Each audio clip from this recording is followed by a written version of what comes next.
పిల్లలు అంటే కొంతమంది పడుకునేటప్పుడు నోరు తెరిచి పడుకుంటారు. సో ఆ రకంగానే శ్వాస తీసుకుంటారు. అంటే దీన్ని గమనించిన తల్లిదండ్రులు ఏం చేయాలి? ఇది దేనికి సంకేతం? ఓపెన్ మౌత్ బ్రీదింగ్ లేదా నాయిజీ బ్రీదింగ్ లేదా స్లీప్ డిస్టర్బెన్సెస్, వీటన్నిటి మీద ఒక పర్టికులర్ ఎంటైర్ కోర్సే రన్ చేస్తున్నాం. ఫెలోషిప్ కోర్సెస్ ఉన్నాయి స్లీప్ మెడిసిన్ అని.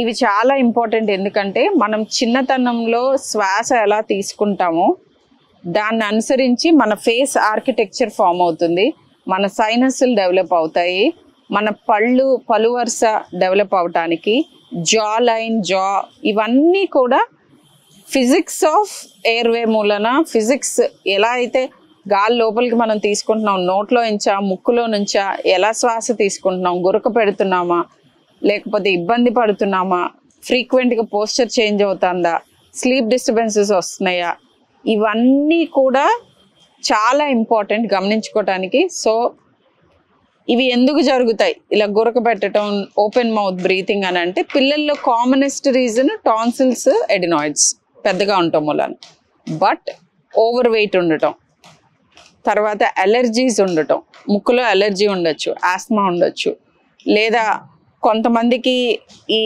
ఊబకాయం మూలన ఎక్కువగా ఫ్యాట్ ఉండి బ్రీదింగ్ ఇష్యూస్ రావటం, ఇట్లా అనేక రీజన్స్ ఉంటాయి.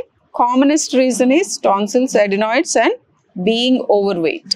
మీరు తీసుకునే అదే మందులు, అదే నాణ్యమైన మందులు మెడ్ ప్లస్ బ్రాండ్స్ పై సగం ధరకే.